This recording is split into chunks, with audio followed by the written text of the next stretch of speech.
Hello students, hope आप सब अच्छे होंगे। मैं आपका फ्रेंड मेंटर गाइड नवीन मिश्रा आप सबका एफएमजी क्लासेस में बहुत बहुत स्वागत करता हूं। चलिए कंटिन्यू करते हुए class 11 chapter sequence and series के एक्सरसाइज 9.3 के क्वेश्चन नंबर 12 को करते हैं। क्वेश्चन 12 का स्टेटमेंट क्या है कि sum of first three term of GP, sum मतलब summation of first three terms of GP is 39/10 and the product is 1। ऐसा तीन टर्म जिसका सम 39/10 हो और प्रोडक्ट 1 हो, तो उसका कॉमन रेशियो और वो जो टर्म्स है वो आपको फाइंड आउट करना है। क्वेश्चन समझिए क्या बोल रहा है, उस पे बेस्ड बस स्टेप बाय स्टेप आप आगे बढ़िए, आप काफी इजी पाएंगे इस क्वेश्चन को। तो चलिए देखते हैं हम। सबसे पहले तो हमें ऐसे थ्री टर्म्स को सेलेक्ट करना है जिसका प्रोडक्ट क्या है 1 हो और सम तो 39/10 दिया है। तो जब हम कॉन्सेप्ट सीख रहे थे तो उस टाइम मैंने एक्सप्लेन किया था आपको कि जब हमें फर्स्ट 5 टर्म्स ऑफ एपी या जीपी लेना हो तो हम कैसे कंसीडर करेंगे। तो उसमें हमने बताया था आपको कि फर्स्ट 3 टर्म जब आपको कंसीडर करना हो तो पहला टर्म क्या होता है ए, दूसरा ए आर, तीसरा ए आर स्क्वायर, ऐसे। लेकिन क्या इन तीनों को अगर हम प्रोडक्ट करें तो हमारा प्रोडक्ट 1 आएगा? नहीं आएगा। तो हम दूसरा हमने क्या सीखा था कि एक टर्म मान लीजिए ए बाई आर है, दूसरा टर्म ए है और तीसरा टर्म ए आर है। अब देखिए क्या प्रोडक्ट इसका 1 आ सकता है? चांसेस हैं, ठीक है। तो चलिए यहां से हम देखते हैं कि हम कैसे यहां से क्वेश्चन को आगे बढ़ा सकते हैं।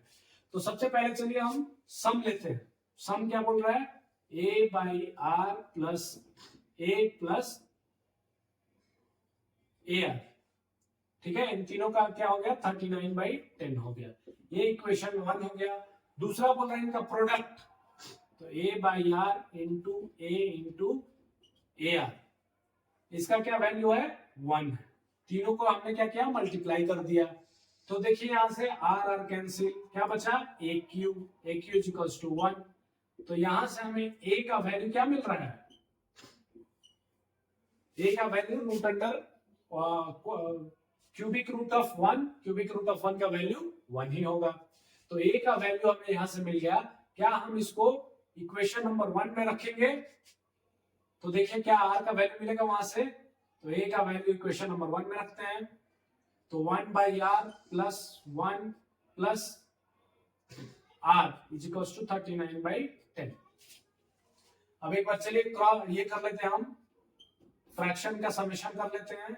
आर को यहां से ये ले लीजिए 1 plus are square.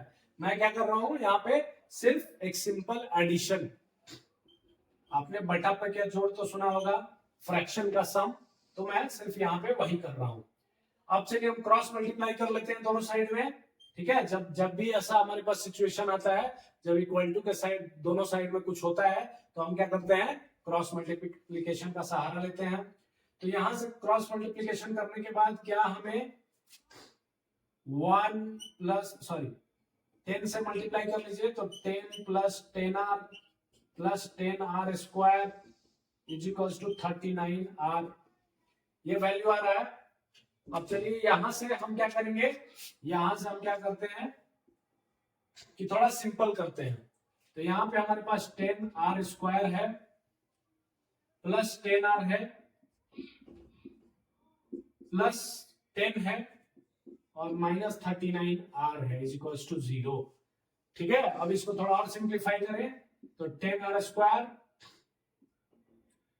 Minus 29r plus 10 is equals to 0। तो अब क्वाड्रेटिक इक्वेशन है जो कि आप लोग बहुत अच्छे से जानते हैं क्वाड्रेटिक इक्वेशन को सॉल्व कैसे करते हैं। तो 10 इंटू 10 100 को क्या करना है अपने को? 29 को ऐसे 2 पार्ट्स में डिवाइड करना है जिससे उसका प्रोडक्ट क्या हो जाए?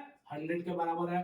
तो 10r square 25r minus 4r plus 10 is equals to 0। यहां से 10 को आप कॉमन 5 को कॉमन ले ले 5r, तो ये क्या बचेगा? 2r और यहाँ पे 5। यहां पे अगर हम 2 को कॉमन ले लें तो 2r minus 5 is equals to 0। तो यहाँ पे दो रूट्स हमें मिले, क्या क्या? 5r माइनस 2 और 2r minus 5 is equals to 0। दोनों को इक्वेट कर दीजिए 0 से। तो आपको यहाँ से एक रूट मिल जाएगा 2/5 और दूसरा रूट क्या मिल रहा है 5/2। तो r का वैल्यू दोनों ही हो सकता है। जब r का वैल्यू ये होगा तो जो आपने तीन टर्म्स, जो हमने ये तीन टर्म्स कंसिडर किए थे, तो r का वैल्यू ये होगा, तो पहला टर्म क्या हो जाएगा a/r। a का वैल्यू कितना हमने निकाला था यहाँ पे 1/r का वैल्यू 2/5। पहला टर्म ये हो जाएगा, इसको और सिंप्लीफाई करें तो 5/2 भी लिख सकते हैं इसको। दूसरा टर्म क्या हो जाएगा a का वैल्यू 1 और ar, तो a इंटू r का वैल्यू 2/5।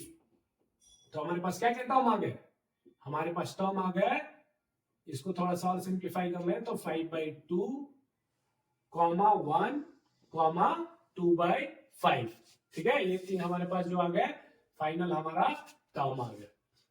आप लोग को समझ में आ रहा होगा हमने क्या किया यहाँ पे, जो जो क्वेश्चन किया था, सिर्फ पहला ही जो थिंकिंग प्रोसेस आपका ये लगाना था कि जब भी प्रोडक्ट की बात करें तो आपको इस टाइप का 3 टर्म्स लेना है, a/r, a/ar। अगर 5 टर्म बोलता तो a/r², a/r, a/ar, ar², वैसे लेना था। ठीक है, जिसे प्रोडक्ट करने में आसानी हो। और इस तरह हमने यहाँ से a का वैल्यू निकाल लिया। a का वैल्यू हमने जो इक्वेशन पहला हमने बनाया था, जो बोल रहा है कि सम उसका ये है, तो हमने सम के टर्म में उसको डाल दिया, वहां से हमने r का वैल्यू निकाल लिया। जब r का वैल्यू हमें मिल गया तो जो टर्म्स थे हमने कंसीडर किए a/r, a और ar, उसका हमने वैल्यू यहां से निकाल लिया। होप आप सबको समझ में आया होगा। Thank you so much.